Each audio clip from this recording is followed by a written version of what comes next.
तो दोस्तों कैसे हैं आप सब। स्वागत करता हूं एक नई जगह पे, एक नए वातावरण में, विंध्याचल में। जी हाँ, मैया का धाम विंध्याचल में।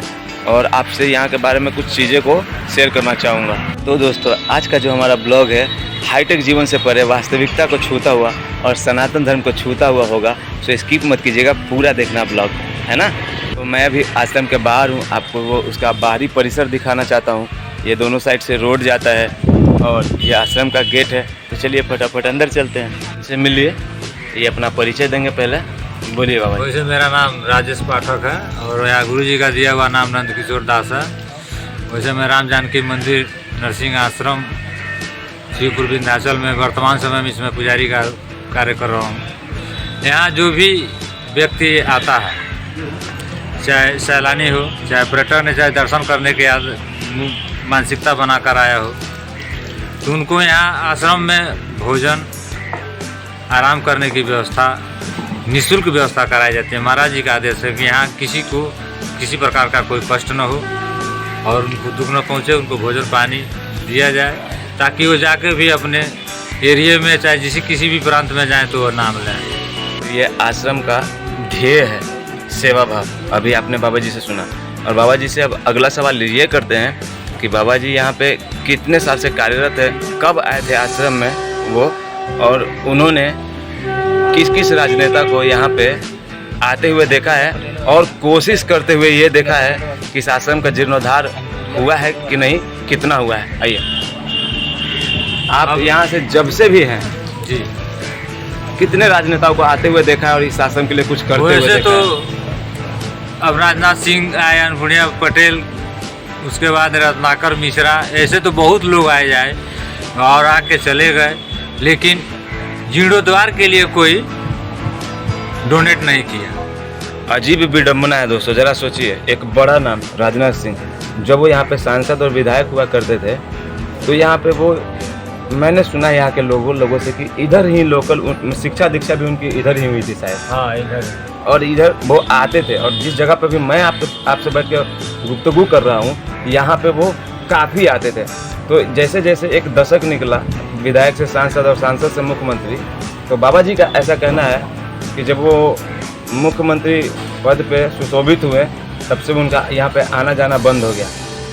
एक सवाल है, बहुत मार्मिक सवाल है, कि जहाँ मैं बैठा हुआ हूँ, अगर मैं अपने लाइफ में जो काम मैं कर रहा हूँ, अगर आगे जाता हूँ, अगर मैं अपने लाइफ में वैभव को प्राप्त करता हूँ, तो क्या मेरा फर्ज नहीं बनता है कि इस जगह का कर्ज उतारा जाए? इतना बड़ा रक्षा मंत्रालय को संभालने वाले राजनाथ सिंह जी यहाँ पे आ चुके हैं, यहाँ का माहौल को जी चुके हैं, सनातनी भी हैं। कभी कभी उनका हिंदुत्व भी पूरे जोर से दिखाई देता है बड़े बड़े टीवी चैनलों पे, लेकिन जिस जगह पे आके वो लिट्टी चोखा खाए हैं, जिस जगह पे आके कह सकते हैं कि नमक खाए हैं, यहाँ का पानी पिए हैं, तो आप एक बात बताओ, हम हिंदू हैं और पूरा धरती पे हम लोग जहाँ भी जाते हैं, हम लोग को साधु संत और ऋषि मुनि ही आश्रय देते हैं। क्या फर्ज नहीं बनता था कि जब किसी बड़े पद पर सुशोभित हुए तो यहाँ पर लट के देखा जाए? और ये आश्रम जिस भी अवस्था में, आज किसी परिचय का मुहताज नहीं है, ये अपने गौरव के लिए भीख नहीं मांग रहा है, ये अपने रहन सहन और यहाँ का जो वातावरण है, इसको जो चलन है, जैसे ये चलता रहा है, उसमें कोई बाधा नहीं पड़ी है। लेकिन क्या जो लोग यहाँ से आके विमुख होकर गुजर जाते हैं, उनका कोई फर्ज नहीं बनता?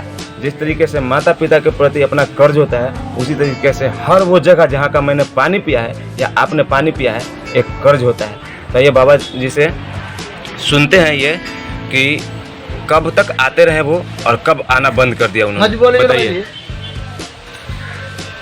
बोलिए। जब लखनऊ में मुख्यमंत्री हुए विगत दिनों में, मायावती के बाद इनका नंबर था, हाई कोर्ट से आदेश के बाद जब ये बहुमत साबित किए, उसके बाद से इन लोगों का आना जाना बंद हो गया, दुरुस्त हो गए। और आते सब लोग हैं राजनेता, रास्ते से गुजर जाते हैं, हेलीपैड वहाँ उतर जाते हैं, आने का फुर्सत ही नहीं, पता नहीं किस गम में डूबे रहते हैं। तो रौ से राज है इन लोगों का, जैसे जनता केवल आश्वासन मिलता है, लेकिन उस पर साइन नहीं होता है कि उसको पास कर दिया जाए, बढ़िया एक विशाल नरसिंह आश्रम के रूप में कामयाब हो जाए। क्योंकि ये आश्रम 300 साल पुराना है, तो 3-4 पीढ़ियाँ गुजर चुकी हैं ऋषि महात्माओं का। यहाँ आपने अभी आगे जाकर देखेंगे चरण पादुका पे नरसिंह दास जी महाराज, गोपाल दास जी महाराज, योगीराज श्री राम आधार दास जी महाराज यानी पुजारी जी महाराज, इनके कर्म कर्तव्यों से यह मंदिर निर्माण हुआ। और शिवपुर के जितने सेवकगण हैं, बनिया लोग चाहे जो भी व्यक्ति हैं, उन लोगों के सहयोग से यह मंदिर चलता रहा। अथवा अभी भी जिस समय वो परंपरा को बरकरार बनाए हुए हैं कि जो बाल भोग के लिए कमंडल जाता है वह उनका दिया हुआ बाल भोग यहाँ लगता है। सुबह शाम दोपहर 3 टाइम का भोग लगता है। उसके बाद जो आता है पब्लिक में, कोई आरा से, कोई बक्सर से, कोई पटना से, कोई ऋषिकेश, हरिद्वार, पूरे भारत से, पूरे भारत से जो क्षेत्रीय लोग भ्रमण करने आते हैं, अब वो लोग क्या चढ़ावा चढ़ाते हैं भगवत गति में, उसी से सब ये चलता है। चाहे यहाँ किसी को चाय देना हो, बिना चीनी का देना हो, चीनी का देना हो, फल फूल देना हो, आहार देना हो, कंबल देना हो, बिस्तर देना हो, सोना उठना बैठना, सभी के लिए सामान्य रूप से भेदभाव नहीं किया जाता है। एक विनती है, रिक्वेस्ट है। बहुत मामूली आदमी हूँ, लेकिन इस इंटरनेट के ज़माने में और सोशल मीडिया के ज़माने में ये सोच के मैं अपना बात कह रहा हूँ कि शायद अगर कभी घूमते फिरते किसी दिन ये वीडियो राजनाथ सिंह के पास पहुँचता है तो उनसे हाथ जोड़ के प्रार्थना है कि सर, इंसान आप ही ने सिखाया है हमें, हम आपके बच्चे हैं, कि तुम इस देश के कर्जदार हो, तो फिर आप इस जगह को कैसे आके भूल गए सर। यहाँ पे दोबारा आने का प्रयत्न करें और आपके मार्गदर्शन में यहाँ कुछ अच्छा हो सकता है तो प्लीज़ कीजिए sir. Thank you so much.